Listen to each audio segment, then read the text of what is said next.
Welcome to the podcast supported by the Writing for Success Grant, a 100% federally funded community projects grant of $385,000 to support literacy in the Milledgeville, Baldwin County community. I'm your host, Jess McQuain, project coordinator. Local 5th graders spent March through May 2023 learning about Flannery O'Connor and storytelling. They've written and recorded their own stories for you to hear. Grab a snack and pull up a chair. I'm glad you're here. We're live, okay? We're talking about my name is Tyler Reeves and this is Logan Jackson. Today we'll be live on air and listen to my friend. He will be talking about a haunted story about a killer, and we're live. Go. I walked to the front desk. Do you got any room for it? Yes, room 212, top floor to the right. Frank, this is a long walk. I got in the elevator and went up. I walked down the hall. It seemed like the hall never ended.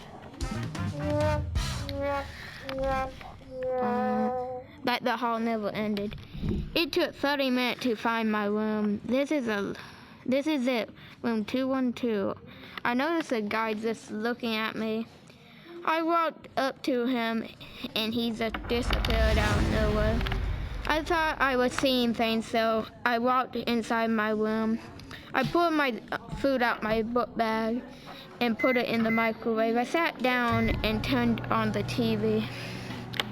2 minutes later, my food was done. I got it out and the TV was turned off. I thought that was really weird because it wasn't supposed to turn off. I threw my food away and walked out the room to the hallway. I turned to the elevator down the hall, but instead of seeing the elevator, I saw the guy staring at me again. I walked to him, and again he disappeared. I got so weirded out, I ran to the elevator top, hit the button. The elevator came down. I jumped and down slowly. The elevator went down and I went out. Do y'all got any drinks? Yes, a lot of them. Yes, a lot of them. Can I have some? That would be $2. Okay, I will take 2 of them. Okay, that would be $4 then. I put the drinks in my book bag and walked to the elevator. I went up to my room and then I put the drinks in the fridge and went to sleep. Wow. I was woke by room service. No, I don't need no towels, I said. But again, room service. I went up to the door and opened it, but no one was there. I slammed the door and went back to sleep. And who keeps and went to the elevator and went down the elevator. Started yelling. I started yelling help. No one could hear me. I remember that my phone in my book bag, and I called 911. Help! I'm stuck in an elevator. Then my phone died before I could. Yeah, that very scary phone died. I could see what I would look up and saw a door. I knew it was a bad idea, but it might be the only way out. I put my bag up first, then I climbed. The elevator moved a little, but I was up. I saw my floor, and I climbed through the open door.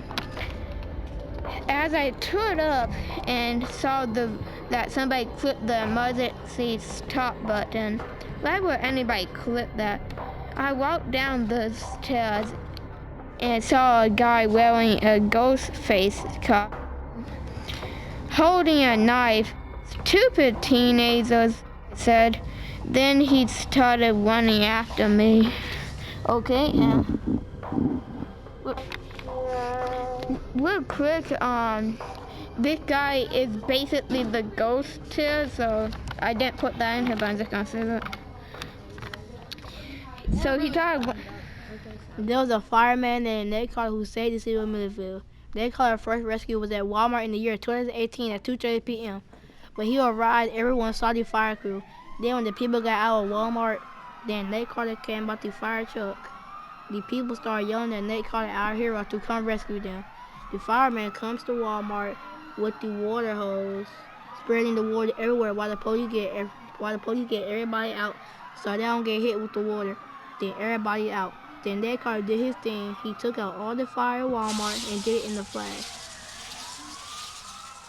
Then when he got done, the employees and the people who got out of Walmart were saying our hero, and that's how it began.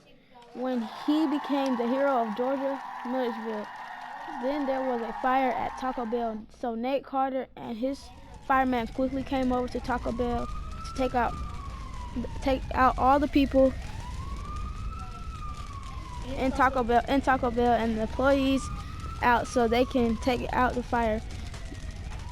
But it was not a lot of fire. It was just a chair. It was not a big emergency. Then when they took out all the fire at 3:20, they got Taco Bell for free and then left at 3:45 p.m. Then there was a fire at the school, so the firemen rushed quickly over there and got all the kids out safely. And when we got there, we put out the fire. Also, the school was closed for a month on Monday and in the following at 4:10 a.m. After that, we celebrated because we saved the city of Missville. When the fire crew were celebrating, another fire occurred on Sunday at the mall at 4:44 a.m. and when we had to get the out before workers and the people perished, and Frank Carter and Nate Carter put out the fire as father and son. So when we were celebrating, because there was giving us our award of the heroes of Milledgeville, but then another fire occurred, and all the firemen were tired, but the Carters was not. So the fireman sent Nate Carter on the job and then took all the people out and then took the fire out together. And then the fire started back to celebrate, and then another fire happened, and then no fires happened for the rest of the year. Then we celebrated and threw a party at the fire station. When the fire crew got done celebrating, another fire occurred at Taylor House, and the fire crew found the person hiding in the bushes in the front yard. The fire crew called 911, and when they came, they took him to jail, and then his name was Ryder. Then the fire station threw a party at the fire station. But then when they were celebrating for the 80th time, a fire occurred again. So they were confused. They wanted to know why so many fires were happening on the same day. But the fire crew went on the job to take another fire out at 6:05 p.m. on Monday. The fire crew went to take out the fire at Buffalo Wild Wings, but it was only the crispy hot wings that was on fire. So the fire crew asked why you said it was like a big emergency. It was not a big deal, so they got the water from their sink and took it out. Then the fire crew got free Buffalo Wild Wings for taking the fire out at 6:20 p.m. Then it was another fire at 7 p.m. at Pizza Hut. And when the fire crew got there, Nate Carter got all the people out of Pizza Hut, and the fire crew put out the fire at 7:20. Then the fire crew went back to the fire station at 7:30, and the fire crew was on their break at 7:30 to 7:50. But then another fire occurred on the same day. But the fire station just got off break, so they were ready to do the last job of the day at 7:55. It was a big fire at Sky Zone. It was at night, so They went to Sky Zone at 8 o'clock. So first they got all the people out, then at Sky Zone, and they got the manager and the employees all out so they could take out the fire. The bouncy house was getting on fire, ripping apart as well. Everything was. So they took out the fires, and it was a big fire on Monday at 8:25. But somehow Ned Carter did it in a flash. They got more firefighters because it was a big fire and some people got injured. So Ned Carter said, forget about it, and Ned Carter did it and he took all the fires out at 9:25 p.m. And the mayor gave them an award of the best fires in town. They took out 30 fires in one day. They got their award and put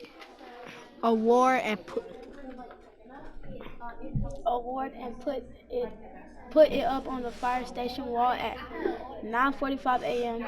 Then they went to sleep at 10 o'clock because they did so much hard work.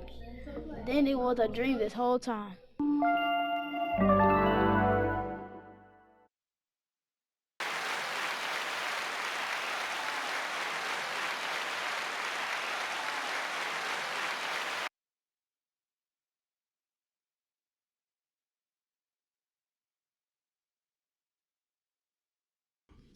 To learn more about the Writing for Success podcast and grant project, please visit writingforsuccess.gcsu.edu. You can also find us on Facebook at Andalusia Institute GC, on Instagram at andalusiainstitute.gcsu, and on YouTube, Andalusia Institute GCSU.